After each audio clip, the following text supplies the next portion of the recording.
Hi, this is Russ with Devoted Golfer TV. I'm here with Chandler Carr. Chandler Carr is a product expert for TaylorMade. And what exactly is a product expert? Well, I'm in the product creation department, and I'm responsible for irons, wedge, and putter creation. So it's our responsibility to make product that perform for the best golfers in the world and for players like me and you. Okay. So you specialize in irons, right? So tell me about the new products. I mean, last year we had an M2 and an M2 Tour, right? And so this year we have an M2 M1. What happened? Correct. So last year when we launched M2, people asked us, hey, where's your M1 iron? Well, we didn't have one at the time because we didn't have a product that met the caliber of having the M1 moniker on the back of the product. Yeah. So this year we threw out all the stops and we're able to have an iron that is worthy of the M1 name. Okay, so let's start with the M2 right here. And I'm seeing some new things. What's this?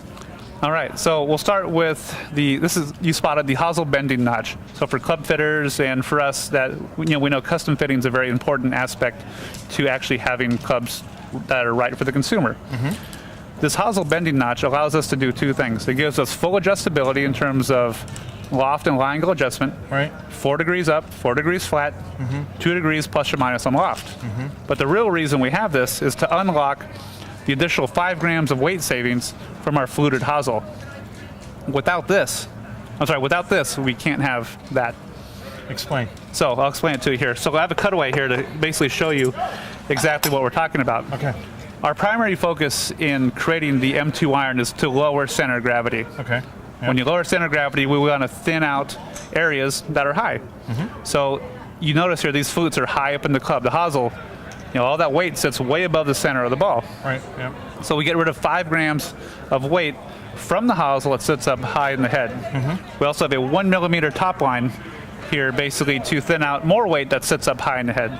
So we're looking at a club that I wouldn't mind looking down at, a thin top line on what we would refer to as a forgiving head. Well, I may have misled you there just slightly. A thin top line in terms of its construction method, Yeah. we're actually thinning out down to 1 millimeter thickness to lower that center of gravity as low as we possibly can.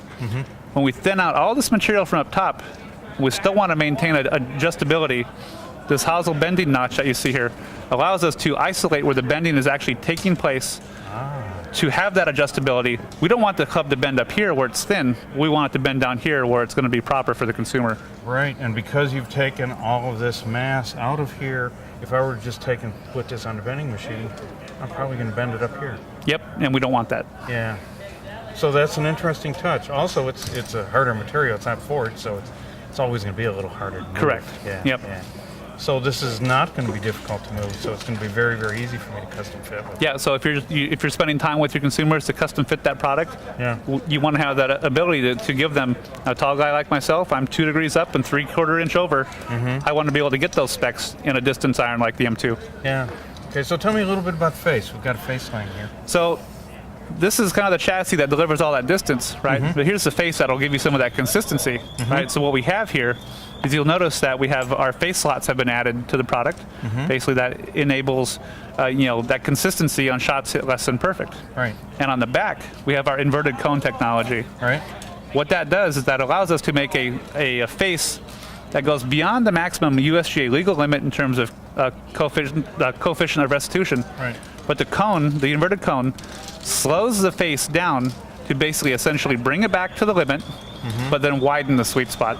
Yeah. So you're just basically moving the entire center of the face around the edges. Correct. So now you have this effectively larger sweet spot. Yeah. So you've got a big spot that's gonna bounce.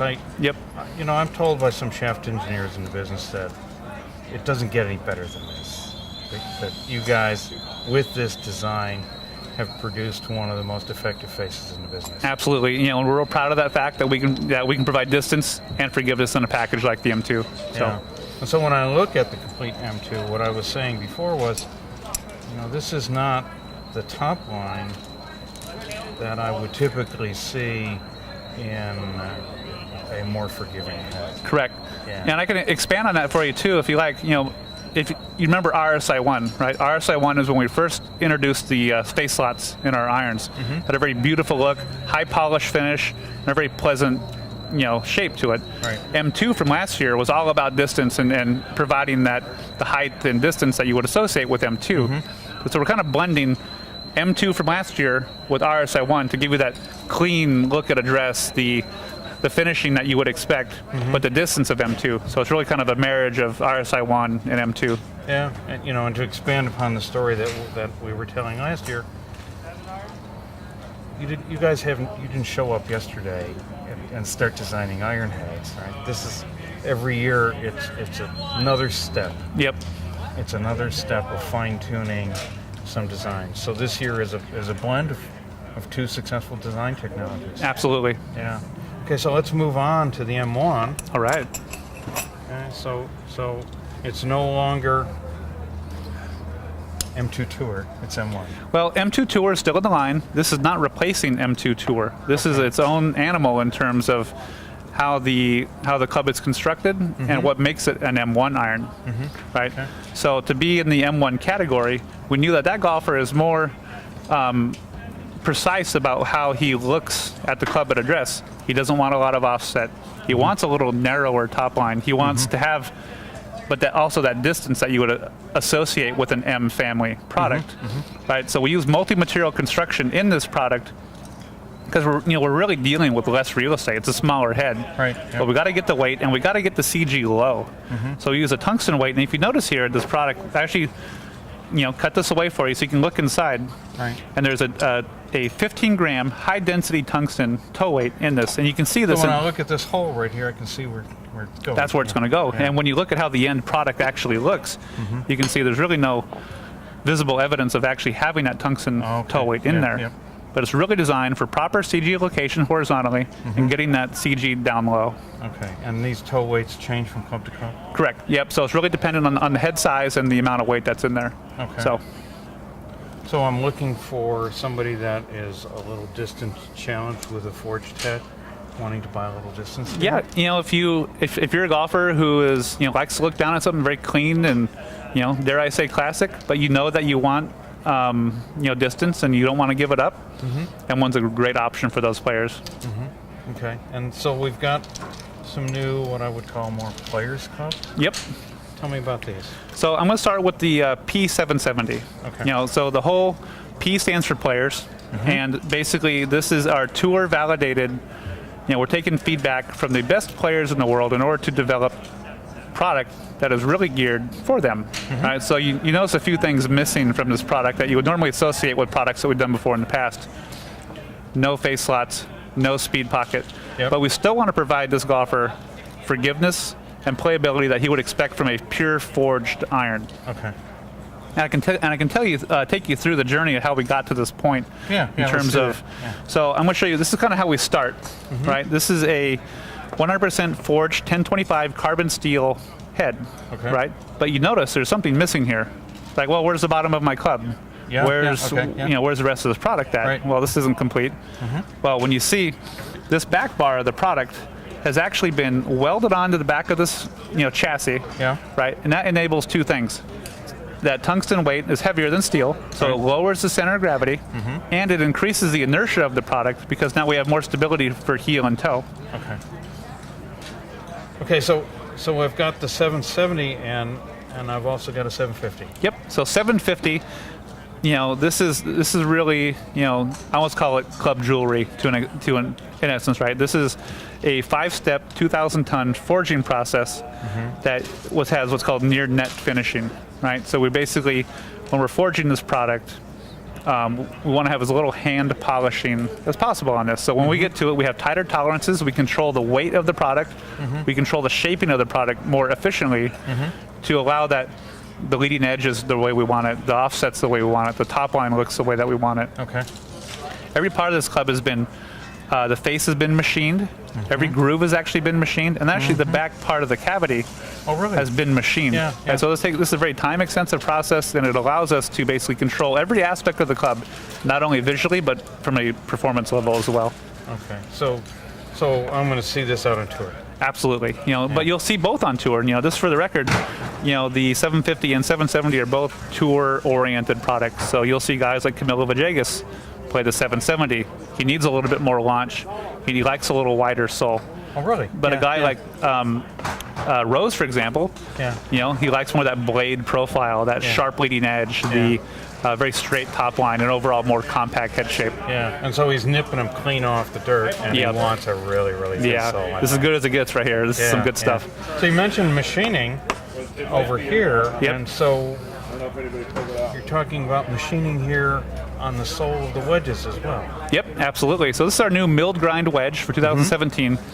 And if you notice, right away you'll see that this sole, something different going on here. And you might be wondering, like, well, explain to me what this is. So you've actually got, you've got a couple different planes going on here. In order to, so this is a geometry that we spent a lot of time on tour to develop to make sure that we have the geometry that we want, not only with from heel to toe, front to back, but even the leading edge radius is important for turf interaction. Right. So these guys on tour, so these guys on tour are very in tune with their game, and they're, hey, if it's got too much bounce or not enough bounce, the club will perform completely different. Right. And we know once we have the specs that we know work, the last thing we want to do is to start grinding it on a wheel, because if we're not getting the exact radius, or if we're not getting that heel and toe camber, or that radius is to be perfect, it changes the performance of the product. So you know why I'm smiling, right? Because I grind wedges all the time, right? And you're right. What ability do you have when you're standing at a grinding wheel other than feel? There's always variation. To set that radius. Right. So you're going to machine these, and they're available in how many different lofts? So we have 3 different grinds available in lofts 50 all the way to 60 in 2-degree increments. So you'll have a low bounce option, a standard bounce option, and a high bounce option. For different swing types or conditions. And so when you say bounce options, you're also talking about how this is shaped away in the back. Correct. So if I really want to lay one down, I'm going to find that in the matrix. Absolutely. If you want to lay that thing wide open, I'd recommend the low bounce option. It has more heel and toe relief, so you can slide the club underneath the ball. Or if you struggle out of the sand or you take huge divots, maybe you like the high bounce option. So it's all there. Okay. Well, so Chandler, thank you very much for spending your time with us this year. Thank you. And I look forward to fitting with these this year. Well, thank you so much. Appreciate your time. Okay. Russ for Devoted Golfer TV. Thanks for spending your time with us.